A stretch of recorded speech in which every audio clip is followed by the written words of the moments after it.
Hello friends, welcome to our channel. आपका अपना CA, मैं हूँ सीए रेनू अग्रवाल। जैसा कि आपको पता है कि मार्च मंथ में कई आईपीओ आ चुके हैं और कुछ मार्च एंड तक आईपीओ आना बाकी है। उनमें से एक आईपीओ है कल्याण ज्वेलर्स का। तो कल्याण ज्वेलर्स के आईपीओ का हम डिटेल में रिव्यू करेंगे। आप हमारी वीडियो को लास्ट तक देखिएगा। वीडियो अच्छी लगे तो वीडियो को लाइक कीजिएगा और इसी तरह के लेटेस्ट अपडेट देखने के लिए हमारे चैनल को सब्सक्राइब कर लीजिए और बेल आइकन पर क्लिक कर लीजिए, जिससे हमारी वीडियो सबसे पहले आपके पास पहुँचे। तो आइए हम कल्याण ज्वेलर्स का सबसे पहले ओवरव्यू देख लेते हैं। तो कल्याण ज्वेलर्स एक लार्जेस्ट रिटेल ज्वेलरी कंपनी है। की बिजनेस एक्टिविटी देखें तो ये गोल्ड, स्टड, अदर ज्वेलरी को डिज़ाइन करना, मैन्युफैक्चर करना और सेल करना यहाँ इनका की बिजनेस एक्टिविटी है। कंपनी का सबसे पहले जो शोरूम ओपन हुआ था वो केरला में हुआ था। देन इंडिया में कंपनी ने 21 स्टेट्स और यूनियन टेरेटरीज में अपने 107 शोरूम ओपन कर लिए हैं। And it's not just serve a domestic market but also serve overseas customer with 30 showroom located in the Middle East। Company का जो रेवेन्यू का सिग्निफिकेंट पोर्शन है वो गोल्ड ज्वेलरी से आता है, अराउंड 75%। देन हम इश्यू साइज को देखते हैं।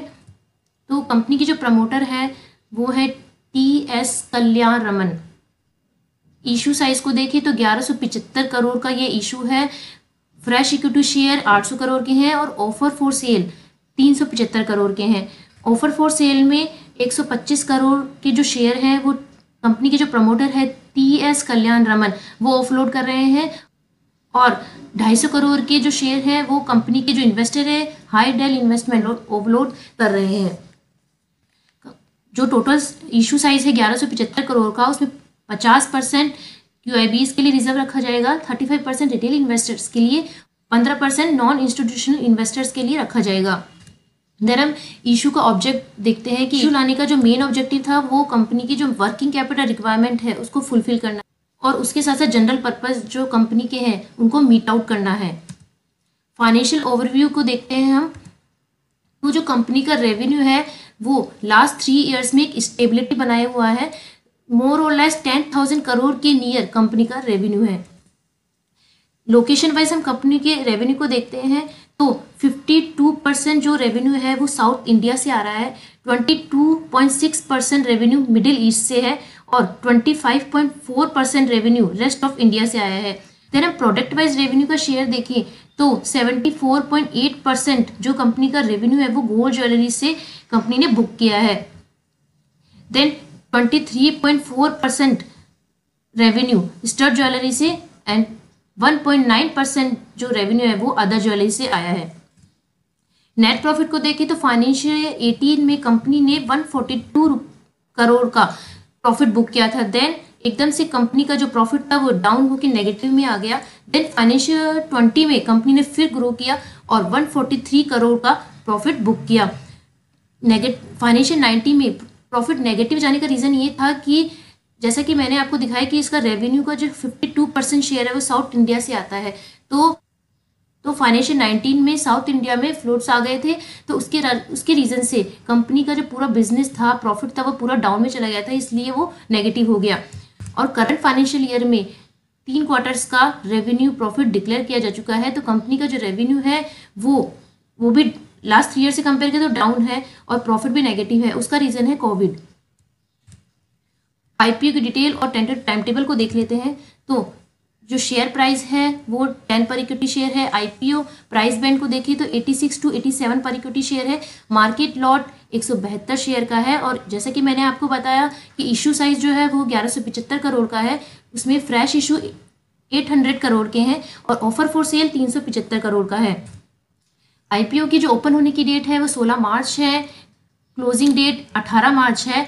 शेयर अलॉटमेंट की डेट 23 मार्च है। यदि आपको शेयर्स अलॉट नहीं होते हैं तो रिफंड जो है वो इनिशिएट होगा 24 मार्च को, और यदि आपको शेयर्स अलॉट कर दिए जाते हैं तो डीमैट अकाउंट में आपके शेयर्स 25 मार्च तक अलॉट कर दिए जाएंगे। आईपीओ की जो लिस्टिंग डेट है BSE NSE में वो 26 मार्च है। रिटेल इन्वेस्टर्स को यदि मिनिमम एप्लीकेशन वो 1 लॉट की लगा सकते हैं, उनको 172 शेयर मिलेंगे, और जो रिटेल इन्वेस्टर है वो मैक्सिमम एप्लीकेशन 13 लॉट के लगा सकते हैं, उनको 2236 शेयर्स अलॉट होंगे। देन हम वैल्यूएशन को देख लेते हैं। तो कंपनी का फाइनेंशियल 20 में जो ईपीएस था वो 1.49 था। लास्ट पिछले 3 सालों के एवरेज ईपीएस को देखते हैं तो 0.98 है। जो अपर प्राइस बैंड है 87 और हमने फाइनेंशियल 20 की ईपीएस को कंसिडर किया तो पीई मल्टीपल निकल के आया 58x। देन हमने लास्ट ईयर का एवरेज ईपीएस के बेस पे पीई के मल्टीपल कैलकुलेट किया तो 89x है और इंडस्ट्री का एवरेज पीए अराउंड है 17x। कंपनी ने ऑफर डॉक्यूमेंट में अपना पीए जो है वो शो किया है टाइटन को, और जो टाइटन है वो करंटली ट्रेड कर रहा है 177x के पीई के मल्टीपल पे। तो यदि हम टाइटन और कल्याण ज्वेलर्स दोनों कंपनी को कंपेयर करते हैं तो इनको कंपेयर करना थोड़ा डिफिकल्ट होगा फाइनेंशियल पैरामीटर से भी, क्योंकि कल्याण ज्वेलर्स का जो की बिजनेस है वो गोल्ड ज्वेलरी, स्टड ज्वेलरी इनमें है, और टाइटन का जो बिजनेस है वो ज्वेलरी के साथ साथ और भी कई अदर प्रोडक्ट्स में भी है। टाइटन की लाइन ऑफ प्रोडक्ट्स हैं तो इनको कंपेयर करना थोड़ा डिफिकल्ट होगा। तो मैंने आपके लिए पीसी ज्वेलर्स का यहाँ पे 5 सालों का डेटा प्लॉट किया है।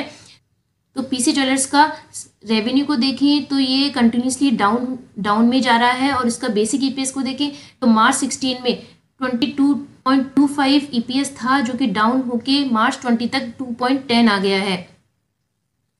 और मैं आपको यहाँ पे इसका मैंने यहाँ ट्रेडिंग का चार्ट आपको दिखा रही हूँ। 18 में पीसी ज्वेलर्स का जो शेयर था वो ट्रेड कर रहा था 581 पे, जो 2021 में डाउन आके 31.25 पर आ गया है।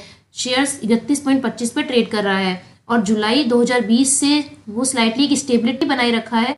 2 साल से एक ही प्राइस पे वो ट्रेड कर रहा है।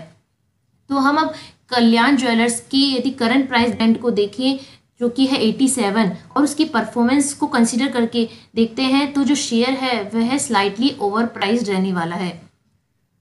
अब मेन क्वेश्चन ये रेज होता है कि क्या हमें इस कल्याण ज्वेलर्स की आईपीओ को सब्सक्राइब करना चाहिए। तो यदि हम, जैसे कि मैंने आपको बताया कि फाइनेंशियल 90 में तो साउथ इंडिया में फ्लड्स की सिचुएशन के कारण कंपनी का जो बिजनेस था वो होल डाउन हो गया था।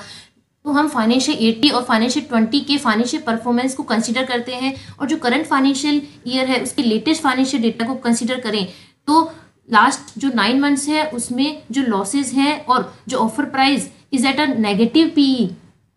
तो यदि जो इन्वेस्टर्स इन्वेस्ट करने का सोच रहे हैं उनके लिए स्लाइटली थोड़ा रिस्की रह सकता है, और यदि मार्केट परफॉर्म कर गया, मार्केट अच्छा रह गया तो इन्वेस्टर्स लिस्टिंग गेन भी अर्न कर सकते हैं।